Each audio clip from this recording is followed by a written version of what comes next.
Hi, good evening. Welcome to amazing stuff machine APSC. So ఈరోజు మనము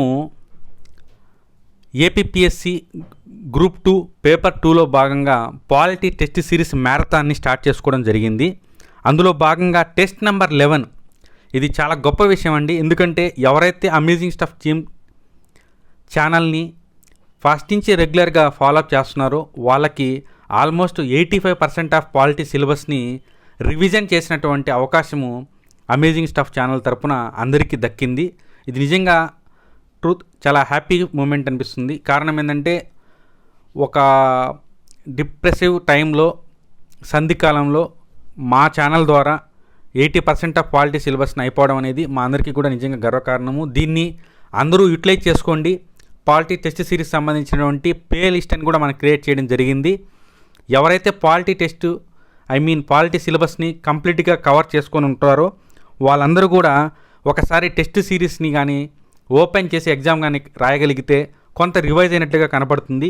so 11th టెస్ట్లో భాగంగా సుప్రీంకోర్టు, హైకోర్టు, తర్వాత దిగువ న్యాయస్థానాలు, వీటికి సంబంధించినటువంటి కొన్ని రాష్ట్రాల ప్రత్యేక నిబంధనల్ని మనం ఇప్పుడు డిస్కస్ చేసుకోవడం జరుగుతుంది. సో అందరూ కూడా ఎగ్జామినేషన్ సెంటర్లో కూర్చొని పేపరు పెన్నుని మీ ముందు పెట్టుకొని ఎగ్జామ్ని స్టార్ట్ చేయవలసిందిగా కోరుతున్నాను. So let start the steps. 40 qualified questions ఉన్నాయండి. కాన్సెప్చువల్ క్వశ్చన్సే మనం ఫస్ట్ నుంచి ఇస్తున్నాము. కొన్ని అవి ఉన్నాయి, కొన్ని ఇవి ఉన్నాయి. ఫస్ట్ క్వశ్చన్ స్టార్ట్ అవుతుంది.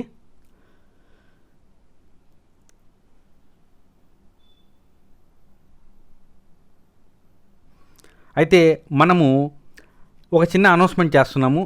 రేపు సాయంత్రము 7 గంటలకి భారతదేశ నైసర్గిక స్వరూపము ఇండియన్ జాగ్రఫీ మీద టెస్ట్ నెంబర్ 2ని స్టార్ట్ చేసుకుంటున్నాం. జనరల్ స్టడీస్లో భాగంగా జస్ట్ ఒక రిమైండింగ్ లాగా పెట్టాము.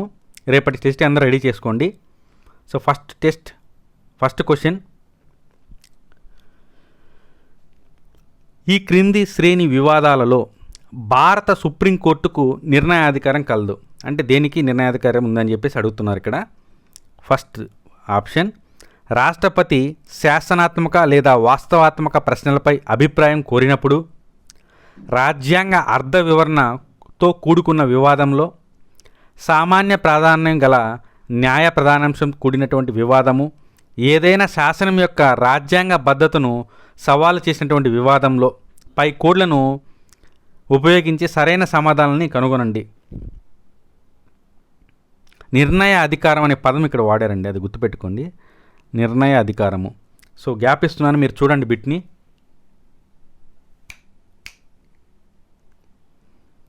ఆప్షన్స్ 1 2 3 1 3 4 1 2 4 2 3 4. సో నిర్ణయ అధికారం అన్నప్పుడు మనకి ఇక్కడ ఒక పదం వస్తుంది. రాష్ట్రపతి అభిప్రాయం కోరినప్పుడు నిర్ణయ అధికారం అనే దానికి ఇది మ్యాచ్ కాదు, కాబట్టి ఇది రాంగ్ అవుతుంది. సో మనం 1ని కానీ ఎలిమినేట్ చేస్తే ఇవన్నీ వెళ్ళిపోతాయి.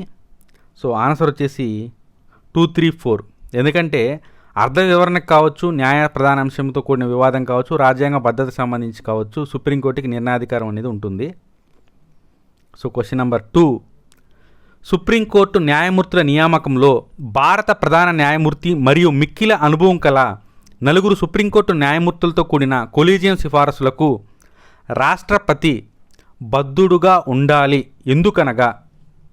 ఆప్షన్స్, దానిని అలా భారత రాజ్యాంగంలో పొందుపరిచారు, అది అలాగే చాలా కాలంలో ఆచరణలో కొనసాగుతుంది, దానిని పార్లమెంట్ పొందుపరిచింది, దానిని సుప్రీంకోర్టు పొందుపరిచింది. సో ఆప్షన్స్ గమనించండి, ఆన్సర్ పెట్టండి.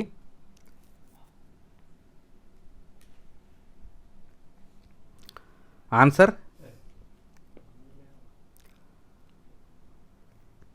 డి, సుప్రీంకోర్టు దానిని పొందుపరిచింది. సుప్రీంకోర్టు దాన్ని పొందుపరిచింది. నెక్స్ట్ బిట్ నెంబర్ 3, ఈ క్రింది వ్యాఖ్యలలో ఏది న్యాయ సమీక్షా ప్రయోగంకు సంబంధించినది? శాసన మాన్యతకు సంబంధించిన వివాదమును సుప్రీంకోర్టు ముందుకు తీసుకురావాలను. నెక్స్ట్, ఒక చట్టాన్ని రద్దు చేయుటకు లేదా చల్లదని ప్రకటించుటకు న్యాయమూర్తులందరికీ ఏకాభిప్రాయం తప్పనిసరి. శాసన సభల శాసనాలు మరియు కార్యనిర్వాహక శాఖ యొక్క ఆదేశాలు సుప్రీంకోర్టు ద్వారా కొట్టివేయబడవచ్చు. రాజ్యాంగ ప్రకరణ 13 యొక్క నిబంధనల్లో ఈ అధికారం అంతర్లీనమై ఉంది. సో సరైనది కాదు ఏంటి అని చెప్పి అడుగుతున్నాడు ఇక్కడ. సరైనది కానిది. సో గమనించండి, కాన్సెప్చువల్ బిట్స్ అన్నీ కూడా టైం తీసుకున్నా పర్లేదు.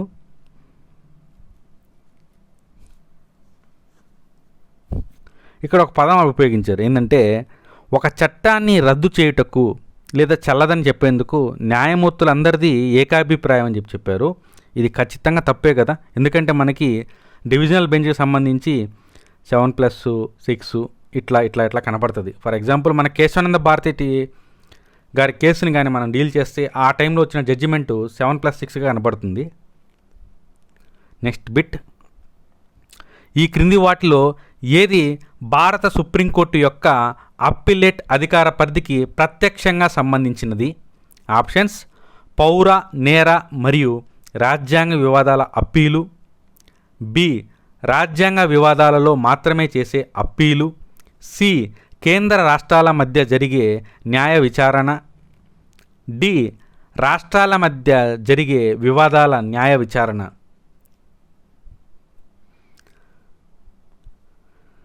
అప్పీలేట్ అధికార పరిధి అంటే అప్పీల్ చేసుకునే అధికార పరిధి గురించి చెప్తున్నారు. సో ఆన్సర్ వచ్చేసి ఏ, పౌర, నేర, రాజ్యాంగ అప్పీలుకి సంబంధించేసి. సో ఈ సివిల్కి సంబంధించి, క్రిమినల్కి సంబంధించి కొన్ని క్లాజెస్ ఉన్నాయి, వాటిని కామెంట్ రూపంలో తెలియజేయండి.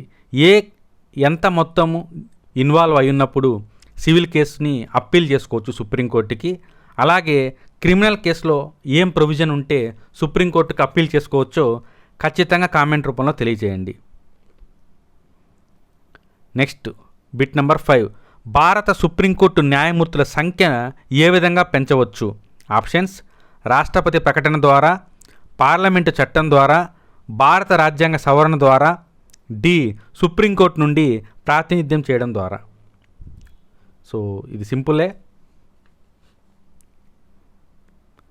ఆన్సర్: భారత పార్లమెంటు చట్టం ద్వారా భారత సుప్రీంకోర్టు న్యాయమూర్తుల సంఖ్యను పెంచవచ్చు. అయితే మన వాళ్ళకి ఇప్పుడు ఒక క్వశ్చన్, ప్రస్తుతము భారత సుప్రీంకోర్టులోని న్యాయమూర్తుల సంఖ్య ఎంత? కామెంట్ రూపంలో తెలియజేయండి. సంఖ్య ప్రస్తుతము.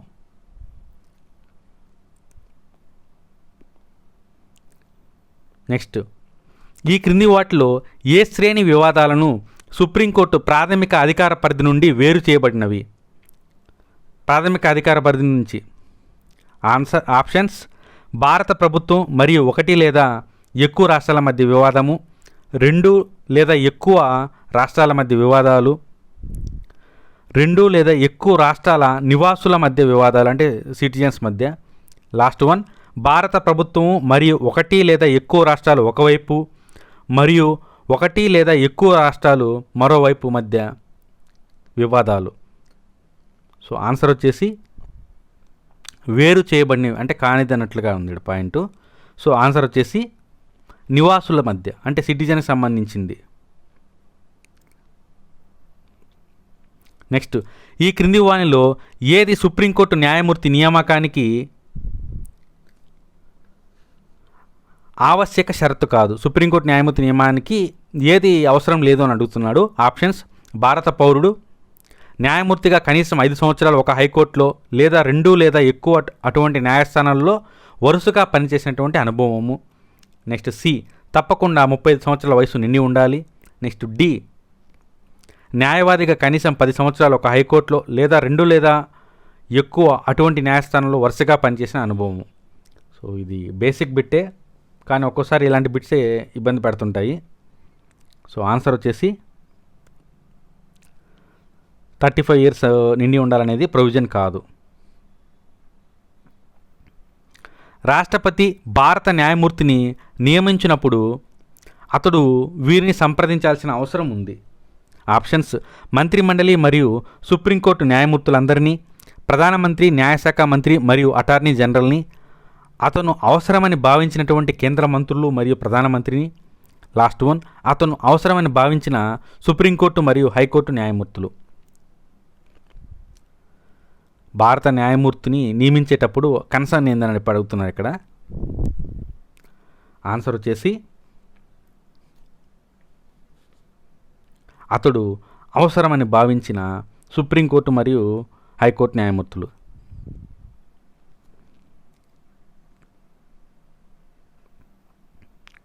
నెక్స్ట్ 9, ఈ క్రింది వ్యాఖ్యల్లో ఏది సరైనది కాదు?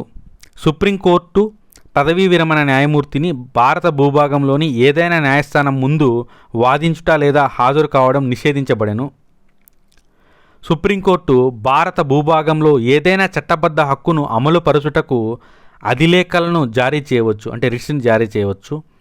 నెక్స్ట్ సి, సుప్రీంకోర్టుకు తన ధిక్కారానికి ఎవరినైనా శిక్షించే అధికారం కలదు. డి, సుప్రీంకోర్టు న్యాయమూర్తుల జీతాలు శాసనసభ ఓటుకు లోబడవు.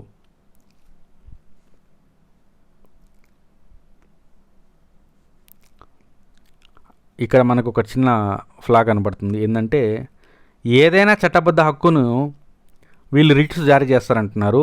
ఇది ఖచ్చితంగా తప్పే కదా. ప్రాథమిక హక్కులు, ఫండమెంటల్ రైట్స్కి సంబంధించి రిట్స్ని జారీ చేసే అవకాశం కలిగి ఉన్నారా కానీ చట్టబద్ధమైన హక్కుకు సంబంధించి వీరికి ఎటువంటి ఇది లేదు.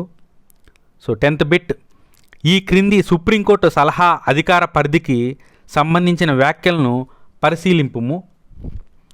భారత రాష్ట్రపతి శాసనాత్మక ప్రశ్న లేదా వాస్తవాత్మక ప్రశ్నపై సుప్రీంకోర్టు సలహాని కోరవచ్చును.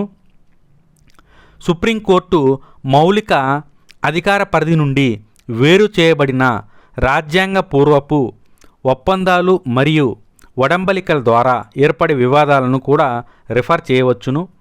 నెక్స్ట్ 3, సుప్రీంకోర్టు ద్వారా చేయబడిన సలహాలకు ప్రభుత్వం కట్టుబడి ఉండాలి. నెక్స్ట్ 4, సుప్రీంకోర్టు సలహా కొరకు నిర్దేశించిన పలు వివాదాలలో కేరళ విద్యా బిల్లు రాజ్యాంగ బద్ధత అనేది వాటిలో ఒక వివాదము.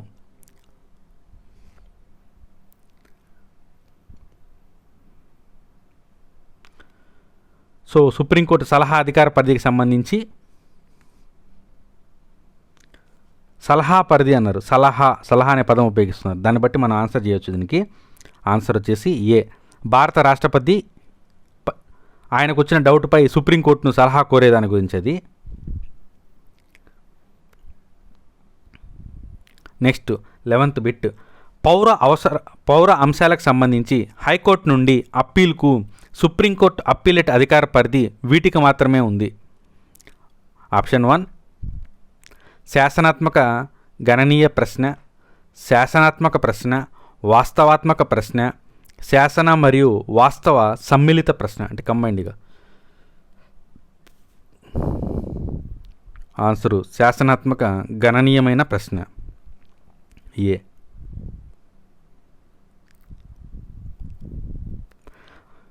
భారత సుప్రీంకోర్టు అమెరికాలోని తన ప్రతిరూపం నుండి వ్యత్యాసం కలిగి ఉంది, అంటే కంపారిజన్ చేస్తున్నప్పుడు దేంట్లో ఇదిగా ఉందనేది క్వశ్చను.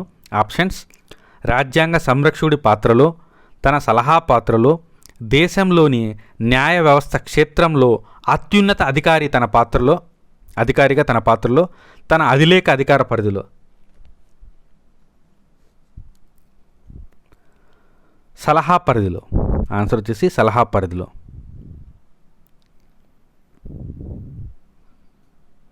నెక్స్ట్, ఈ క్రింది వాటిలో దేనికి కేంద్ర ప్రభుత్వం మరియు రాష్ట్ర ప్రభుత్వం మధ్య వివాదాన్ని పరిష్కరించుటకు అధికార పరిధి కలదు? ఆప్షన్స్, అంతర్రాష్ట్ర మండలి, భారత రాజ్యాంగ ప్రకరణ 226కు లోబడి హైకోర్టు, 143కి లోబడి సుప్రీంకోర్టు, 131కి లోబడి సుప్రీంకోర్టు.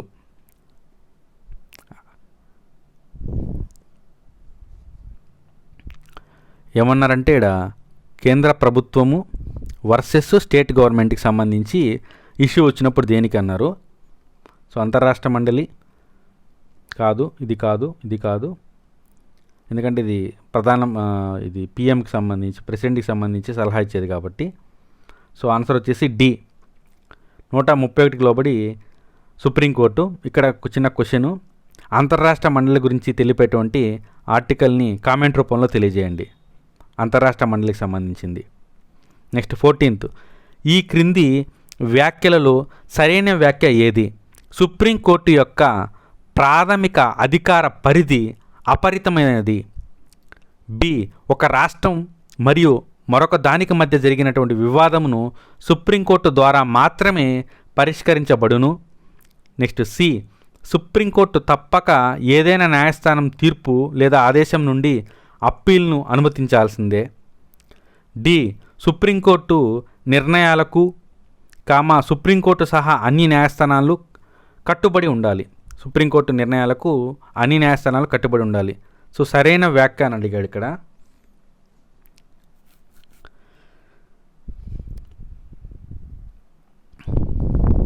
అపరిమితమైనది అన్నారు, ఇది తప్పు. ఏదైనా న్యాయస్థానం తీర్పు ఆదేశం నుంచి అప్పుల్ని అనుమతించమన్నారు, అది కూడా తప్పే.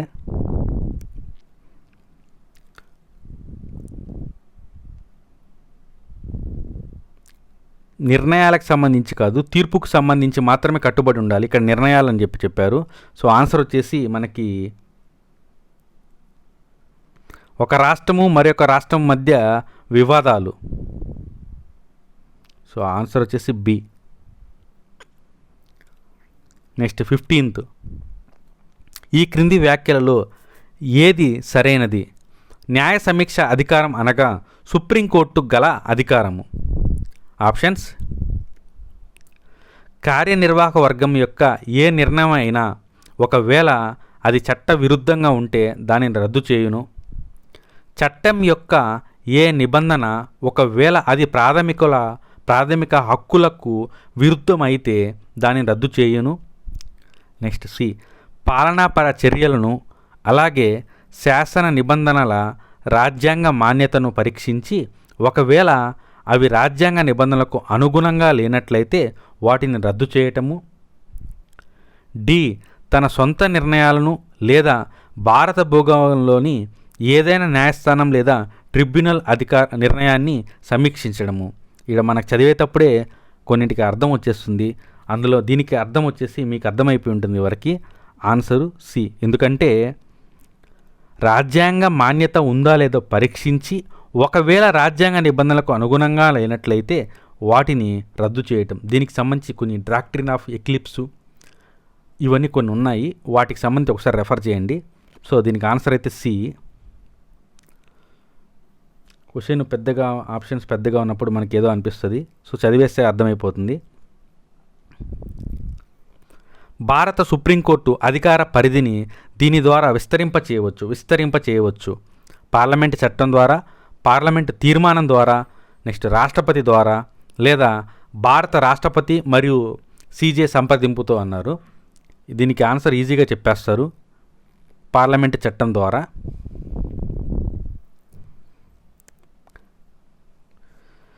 నెక్స్ట్, ఈ క్రింది వివరణలను పరిశీలింపుము. సుప్రీంకోర్టు యొక్క అధిలేఖ జారీ అధికారము అంటే రిట్స్ జారీ చేసే అధికారము హైకోర్టు అధికారం కంటే సంకుచితమైనది. నెక్స్ట్ 2. ఒక పౌరుడు తన ప్రాథమిక హక్కులకు భంగం కలిగినప్పుడు తన ఇష్టానుసారము సుప్రీంకోర్టు లేదా హైకోర్టులలో దేనినైనా ఆశ్రయించుటకు స్వేచ్ఛ కలిగి ఉంటాడు. నెక్స్ట్ 3. సుప్రీంకోర్టు ద్వారా ప్రతిపాదించబడిన చట్టానికి యావత్ భారత న్యాయస్థానాలన్నీ కూడా కట్టుబడి ఉండాలి. సో పై వాక్యాలలో ఏవి సరైనవి? గమనించండి, చదివేటప్పుడే కొన్నింటికి అర్థమైపోతుంది. చూద్దాం ఎలిమినేషన్ మెథడ్ ఒక్కొక్కటి చూద్దాం. సో లేట్ అయినా పర్లేదు, కాన్సెప్చువల్ లెర్నింగ్కి మనము అమ్యూజింగ్ టీం తరపున స్టార్ట్ చేస్తున్నాం కాబట్టి సుప్రీంకోర్టు యొక్క అధిలేఖ జారీ అధికారము హైకోర్టు అధికారం కంటే సంకుచితమైనది. వాస్తవమే కదా, ఎందుకంటే ప్రాథమిక హక్కులకు సంబంధించి మాత్రమే సుప్రీంకోర్టు రిట్స్ని జారీ చేయగలదు, కానీ హైకోర్టు రిమైనింగ్ వాటి మీద కూడా చేయగలదు.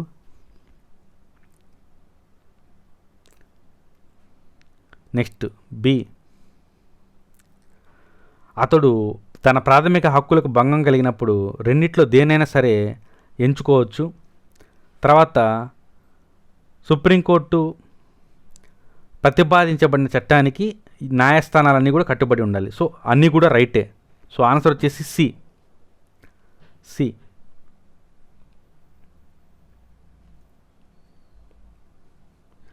నెక్స్ట్, ఈ క్రింది వివరణలను పరిశీలింపుము. భారత రాజ్యాంగంలో ఒక హైకోర్టులోని న్యాయమూర్తుల గరిష్ట సంఖ్యను నిర్దిష్టంగా పేర్కొనింది. రాజ్యాంగంలో హైకోర్టుల న్యాయమూర్తుల సంఖ్యని ఫిక్స్డ్గా పేర్కొన్నారని చెప్తున్నారు. హైకోర్టు అప్పీళ్ల అధికార పరిధి కింద ఉన్న అన్ని న్యాయస్థానాలు మరియు ట్రిబ్యునల్లో ప్రతి హైకోర్టుకి పర్యవేక్షణ అధికారం ఉంటుంది, ఎక్సెప్ట్ సైనిక ట్రిబ్యునల్స్. సో ఏవి సరైనవి? నిర్దిష్టంగా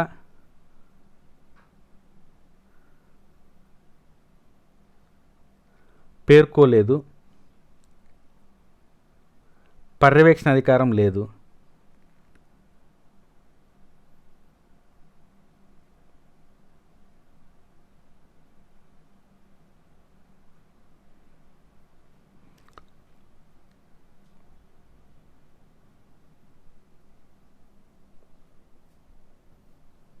సో ఆన్సర్ వచ్చేసి మనకి డి అవుతుంది. ఆన్సర్ వచ్చేసి డి అవుతుంది.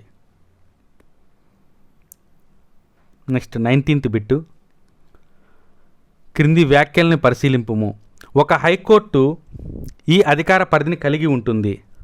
ఆప్షన్స్: దాని ధిక్కారానికి శిక్ష విధిస్తుంది, భారత రాష్ట్రపతి దాన్ని సంప్రదించి వాటి న్యాయ సందేహంపై సలహాలు ఇవ్వడం, రాష్ట్ర గవర్నరు దానిని సంప్రదించి వాటి న్యాయ సందేహంపై సలహానివ్వటము, ప్రాథమిక హక్కుల అమలుకు లేదా మరేదైనా ఇతర ప్రయోజనాల కొరకు కొన్ని రిట్లను జారీ చేయుట. పై వివరణలో ఏవి సరైనవి?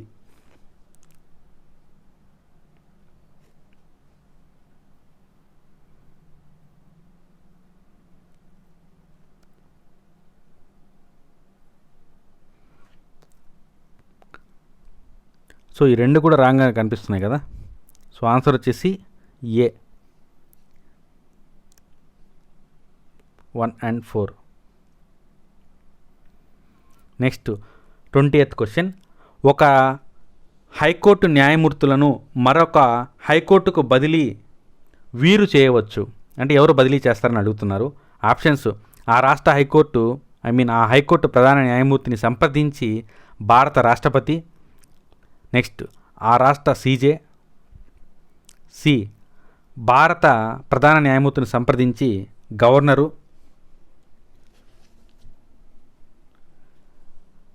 నెక్స్ట్ డి, భారత సీజేని సంప్రదించి రాష్ట్రపతి. సో ఆన్సర్ వచ్చేసి సీజేని సంప్రదించి రాష్ట్రపతి ఒక హైకోర్టు న్యాయమూర్తిని మరొక చోటికి బదిలీ చేస్తారు.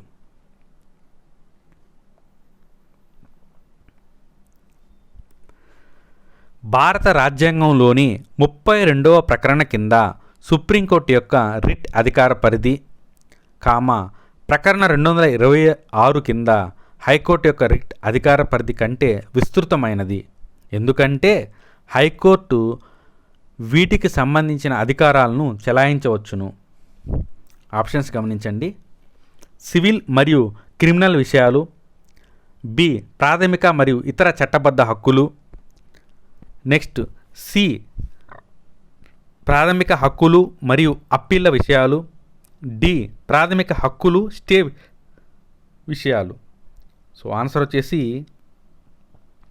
ఎందుకు దానికన్నా ఇది ఎక్కువ అంటే అది ఓన్లీ ప్రాథమిక హక్కులైతే ఇది ఇతర చట్టబద్ధ హక్కులకు సంబంధించి కూడా రిట్లు జారీ చేసే అవకాశాన్ని హైకోర్టు కలిగి ఉంటుంది.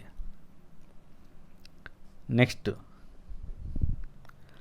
ఒక హైకోర్టు యొక్క అధికార పరిధిని ఏదైనా కేంద్రపాలిత ప్రాంతానికి విస్తరించేందుకు లేదా మినహాయించేందుకు ఈ క్రింది వారిలో ఎవరికి అధికారం కలిగి ఉంది?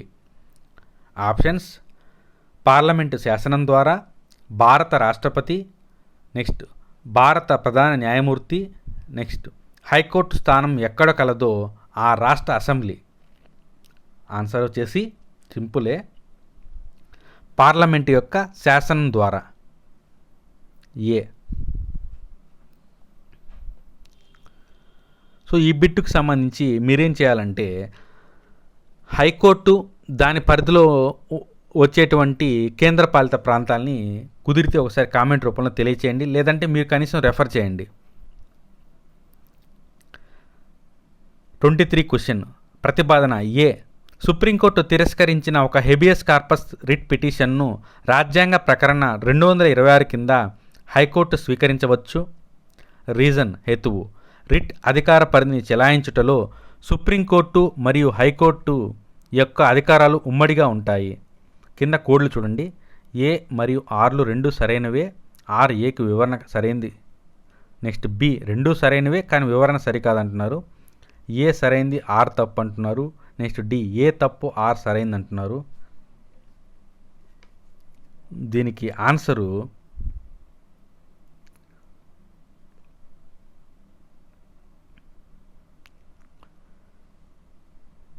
డి. ఎందుకంటే ఒకసారి హెబియస్ కార్పస్ పిటిషన్ సుప్రీంకోర్టు తిరస్కరించినప్పుడు దాన్ని హైకోర్టు స్వీకరించకూడదు. సో ఆర్ వచ్చేసి రిట్ అధికార పరిధిని చెలాయించటంలో రెండింటికి కూడా ఉమ్మడిగా ఉన్నాయి అధికారాలు. నెక్స్ట్ 24 ఈ క్రింది వ్యాఖ్యల్లో ఏది సరైనది కాదు. సుప్రీంకోర్టు తన తీర్పులను తానే నిరాకరించగలదు. ఒక హైకోర్టు తన తీర్పులను తానే నిరాకరించగలదు. సుప్రీంకోర్టు యొక్క తీర్పులు అన్నీ దిగువ న్యాయస్థానాలకు శిరోధార్యమైనవి. డి ఒక హైకోర్టు యొక్క తీర్పులు ఆ రాష్ట్ర దిగువ న్యాయస్థానాలకు శిరోధార్యం కాదు. సో ఆన్సర్ వచ్చేసి మన ఆప్షన్ ప్రకారం వెళ్దాము, బాగుంటుంది. సుప్రీంకోర్టు తన తీర్పులను తానే నిరాకరించగలదు. నెంబర్ ఆఫ్ టైం జరిగింది. గోలక్నాథ్ కేసుని తీసుకొని తర్వాత దానికి ఇచ్చినటువంటి వివరణ, తర్వాత కేశవానంద భారతి ఇచ్చినటువంటి వివరణ అనేటి వేరువేరుగా ఉన్నాయి. తన తీర్పుని తానే షఫల్ చేసుకునింది. తర్వాత హైకోర్టు కూడా సేమ్ అంతే. ఇది కూడా కరెక్టే, ఇది కూడా కరెక్టే. ఇది తప్పు. ఎందుకంటే రాష్ట్ర హైకోర్టు ఆ రాష్ట్రానికి సంబంధించి అత్యున్నత న్యాయస్థానము. సో ఆ రాష్ట్ర దిగువ న్యాయస్థానాలు వాటిని శిరోధార్యంగా పాటించాలి. 25 క్వశ్చన్ ఒక హైకోర్టు న్యాయమూర్తిని అతని పదవీ కాలంలో పదవి నుండి తొలగించేవారు ఎవరు? ఆప్షన్స్ 3/200 అంటే 2/3 మెజారిటీతో రాష్ట్ర శాసనసభ ఆమోదించినప్పుడు ఆ గవర్నరు. నెక్స్ట్ 2/3 మెజారిటీతో పార్లమెంటు శాసనము తీర్మానము ఆమోదించిన తర్వాత రాష్ట్రపతి. సి పార్లమెంట్ యొక్క సిఫారసుల మీద భారత న్యాయమూర్తి. డి రాష్ట్ర శాసనసభ సిఫారసుపైన భారత హైకోర్టు న్యాయమూర్తి. ఎవరు తొలగిస్తారనే దాని గురించి పదవీ కాలంలో హైకోర్టు న్యాయమూర్తిని మూడింటిని బేస్ చేసుకొని పార్లమెంటు ఆమోదించిన తీర్మానం తర్వాత రాష్ట్రపతి తొలగిస్తాడు. అంతే. హైకోర్టు న్యాయమూర్తి కాదు, భారత న్యాయమూర్తి కాదు, గవర్నర్ కాదు. తొలగించేది రాష్ట్రపతిని గుర్తుపెట్టుకోండి. అది ఎలా తొలగిస్తాడంటే 2/3 మెజారిటీతో పార్లమెంటులో తీర్మానం చేసినప్పుడు. నెక్స్ట్ 26 భారత రాజ్యాంగంలోని ఏ ప్రకరణల కింద ప్రాథమిక హక్కుల కొరకు రిట్లను జారీ చేసే అధికారము సుప్రీంకోర్టు మరియు హైకోర్టులు కలదు? Option 32 only. Next 226 only. C 32 and 226. D none of the above. Answer వచ్చి సింపులే. 32 and 226 రెండింటిని కలుపుకోవాలా. సి.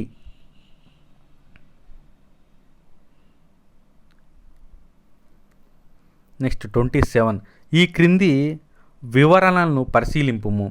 జిల్లా న్యాయమూర్తి న్యాయ అధికారాలు మరియు పరిపాలనా అధికారాలు రెండింటినీ చెలాయిస్తాడు. సెషన్స్ న్యాయమూర్తికి మరణశిక్ష విధించే అధికారం లేదు. పై వివరణలో ఏవి సరైనవి? ఆన్సర్ ఒకటి మాత్రమే. జిల్లా న్యాయమూర్తి న్యాయ అధికారాలు మరియు పరిపాలనా అధికారాలు రెండింటినీ చెలాయిస్తాడు. అది కరెక్టే. అయితే సెషన్స్ న్యాయమూర్తికి మరణశిక్ష విధించే అధికారం ఉంది. రీసెంట్గా కూడా జరిగాయి. నెక్స్ట్ 28 ఈ క్రింది వ్యాఖ్యలలో దిగువ స్థాయి న్యాయస్థానాలకు సంబంధించి ఏవి సరి అయినవి? ఆప్షన్స్ అన్ని జిల్లా మరియు కింది స్థాయిలో పనిచేస్తాయి. 2 దిగువ స్థాయి న్యాయస్థానాల యొక్క నమూనా మరియు అభిష్టం రాష్ట్రంలో అన్నిటికీ ఒకేలా ఉండదు. మున్సిఫ్ న్యాయస్థానాలు సివిల్ మరియు క్రిమినల్ అను 2 అధికార పరిధిని కలిగి ఉంటాయి. లాస్ట్ వన్, మెట్రోపాలిటన్ ప్రాంతాలలో దిగువ స్థాయి న్యాయస్థానాల నమూనా జిల్లాలో మాదిరిగా ఉంటుంది. సరి అయినవి అని అడిగాడు.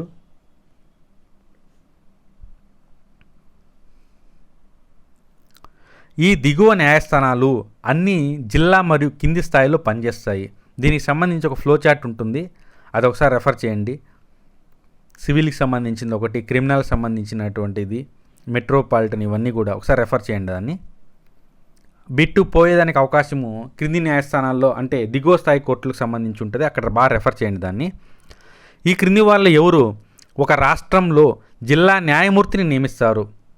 బిట్టు చూడంగానే పెట్టేయచ్చు. ఇది గవర్నరు, రాష్ట్రపతి, ముఖ్యమంత్రి, రాష్ట్ర CJ. Governor. Next 30th bit, ఇక్కడి నుంచి కొంచెం బాగా ఇంపార్టెంటు.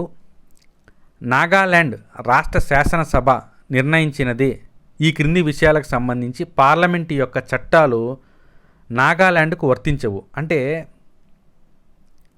నాగాల్యాండ్ అసెంబ్లీ ఒప్పుకోకపోతే తప్ప పార్లమెంటు చట్టాలు నాగాల్యాండ్కి వర్తించవు అని అంటున్నారు. ఎందుకో చూద్దాం అని మనం కనిపెట్టాలి.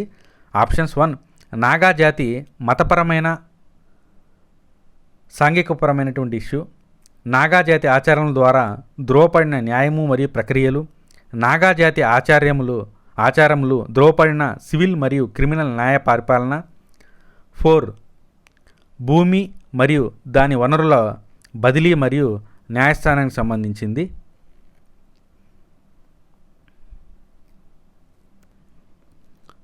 సో ఆన్సరు ఒకసారి చూడండి. ఆప్షన్స్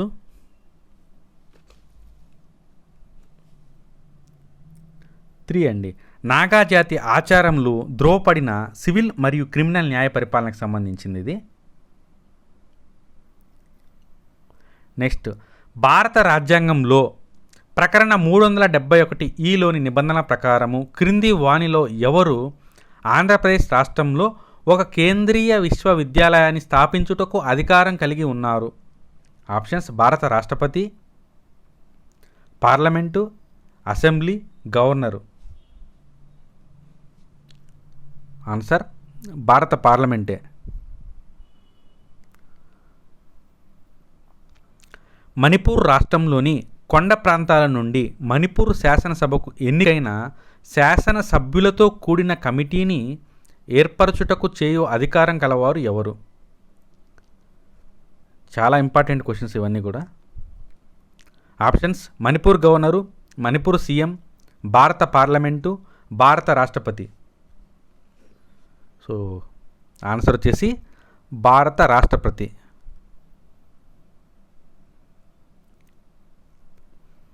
నెక్స్ట్ 33, భారత రాజ్యాంగంలోని ప్రకరణ 371 ఈ క్రింది రాష్ట్రాలలో దేనికి సంబంధించి ప్రత్యేక నిబంధన కలిగి ఉంది?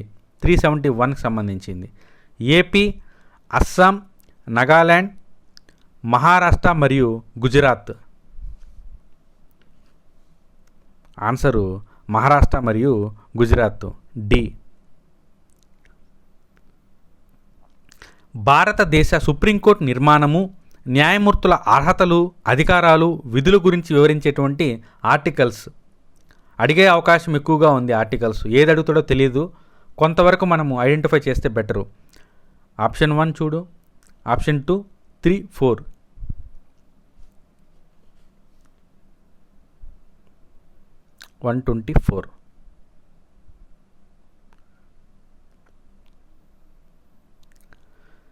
సుప్రీంకోర్టు ఏ కేసులో న్యాయ సమీక్ష అధికారము రాజ్యాంగ మౌలిక సూత్రంలో భాగమని చెప్పింది?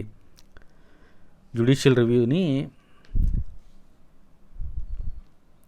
Options: Golaknath case versus Punjab, Golaknath versus Uttar Pradesh, Minerva mills versus Delhi, Minerva mills versus కేంద్ర ప్రభుత్వము. ఆన్సర్ వచ్చేసి 3, మినర్వా మిల్స్, ఢిల్లీ ప్రభుత్వం. 36వ బిట్టు, మన దేశంలో హైకోర్టు న్యాయమూర్తుల పెన్షన్ ఎక్కడి నుంచి చెల్లిస్తారు? ఇలాంటి బిట్లు అరుదుగా అడిగే అవకాశం ఉంటుంది. సంఘటిత నిధి, రాష్ట్ర సంఘటన నిధి, కేంద్ర సంఘటిత నిధి, రిజర్వ్ బ్యాంకు, రాష్ట్ర బడ్జెట్. కేంద్ర సంఘటన నిధి 2.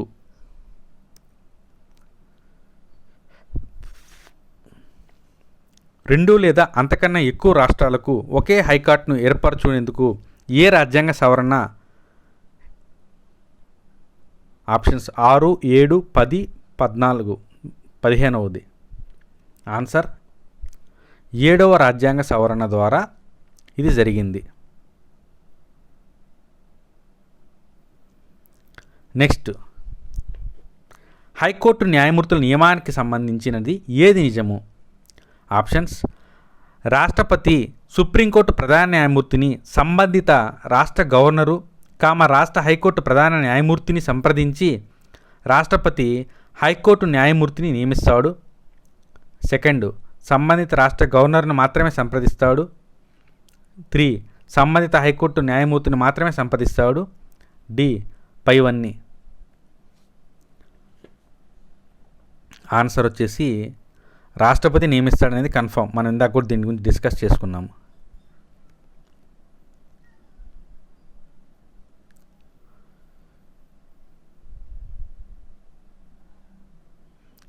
ఏ నిబంధన ప్రకారము సుప్రీంకోర్టు తను ఇంతకు ముందు ఇచ్చిన తీర్పును తనకు తానే సమీక్షించుకుంది? ప్రకరణ 137, 138, 139, 140. ఆన్సర్ 137. 1. 40. భారత సుప్రీంకోర్టును ప్రపంచంలోకెల్లా అత్యంత శక్తివంతమైన కోర్టుగా అభివర్ణించింది ఎవరు? ఆప్షన్స్: బిఆర్ అంబేద్కర్ గారు, మున్షి బిఎన్ రావు, అల్లాడి కృష్ణస్వామి అయ్యర్. దీనికి ఆన్సరు 1, డాక్టర్ బిఆర్ అంబేద్కర్ గారు. సో అదే ఫ్రెండ్స్, 40 క్వశ్చన్స్ అయిపోయాయి. చాలా లెంగ్తీగా ఉన్నాయనుకుంటున్నాము, కాకపోతే వర్తి కూడా. ఇంత టైం కేటాయించినందుకు వర్తి. సో ఎవరైతే ఎక్స్ప్లెనేషన్ వద్దనుకుంటారో వాళ్ళు క్వశ్చన్ దగ్గరికి వెళ్ళండి, క్వశ్చన్ చదవండి, ఒక 10 సెకండ్స్ 20 సెకండ్స్ ఫార్వర్డ్ కొడితే మీకు ఆన్సర్ అనేది వస్తుంది. సో ఈ రకంగా 40 క్వశ్చన్స్ని కంప్లీట్ చేసి ఆన్సర్స్ని కామెంట్ రూపంలో తెలియజేయండి. మీరు కామెంట్ రూపంలో తెలియజేయడం వల్ల మన టీం, అమేజింగ్ స్టఫ్ టీమ్కి కొంచెం ఇన్స్పిరేషన్గా, మోటివేటింగ్ లాగా ఉంటుంది. సో అందరూ కూడా దీన్ని కామెంట్ రూపంలో తెలియజేయండి. దట్టు మీకు కూడా యూజ్ అవుతుంది. So comment your scores. So ఓవరాల్గా పాలిటిక్స్ సంబంధించినటువంటి 11వ టెస్ట్ని పూర్తి చేసుకున్నాము. నెక్స్ట్ 12వ టెస్ట్లో మనం మున్సిపాలిటీలు, పంచాయతీలు కంప్లీట్ చేసుకుంటాము. 13వ టెస్ట్లో మనము రాజ్యాంగబద్ధ సంస్థలు, చట్టబద్ధ సంస్థలను డిస్కస్ చేసుకొని పాలిటీ టెస్ట్ సిరీస్ మ్యారథాన్ని అంతటితో సంపూర్ణం చేసుకుంటాము. తదుపరి మరొక కొత్త సబ్జెక్ట్ని డీల్ చేస్తాము. నిరంతరాయంగా ఎటువంటి అలుపు అనేది లేకుండా టీమ్ అమ్యూజింగ్ స్టఫ్ అనేది మీకు అన్ని విధాలుగా సహకరిస్తుంది. మనము హైటెక్ లాగా ఎఫర్ట్స్లు, విఎఫ్ఎక్స్లు లేకుండా ఒక సాంప్రదాయబద్ధంగా ముందుకెళ్తున్నాము. మన వాళ్ళందరికీ కూడా ఇలాంటివి నచ్చి వీటిని ఎంకరేజ్ చేయాల్సిందిగా మనస్ఫూర్తిగా అందరినీ కూడా కోరుకుంటున్నాము. సో అమ్యూజింగ్ స్టఫ్ అనేది నిరంతరాయంగా మనందరికీ కూడా చాలా చోట్ల బిఎస్ఎల్ హనుమంతరావు బుక్ డీకోడిఫికేషను, ఇటీవలే జనరల్ స్టడీకి సంబంధించినటువంటి పేపర్ 1లో భాగంగా ఇండియన్ జాగ్రఫీని, ఇండియన్ హిస్టరీని తీసుకున్నాము. రేపున మనం జాగ్రఫీకి సంబంధించినటువంటి నైసర్గిక స్వరూపాన్ని టెస్ట్ పెట్టుకుంటున్నాము. తర్వాత రేపే వీటికి సంబంధించి మిగతా డెవలప్మెంట్స్ కూడా మీ అందరికీ కూడా తెలియజేస్తాం. కాబట్టి అందరూ కూడా టెలిగ్రామ్ ఛానల్లో జాయిన్ అవ్వండి. మీకు వచ్చేటువంటి ఏమన్నా ఉంటే అక్కడ డిస్కస్ చేస్తూ ఉండండి, ఒక ప్లాట్ఫామ్ లాగా. అంతేకాకుండా భవిష్యత్తులో మరెన్నో వినూత్నమైనటువంటి విషయాలు మీ ముందుకు తీసుకొని వస్తామని చెప్పి అమ్యూజింగ్ స్టఫ్ టీం తరపున మీ అందరికీ తెలియజేస్తున్నాము. Thank you for attempting a test. Thank you. Good night.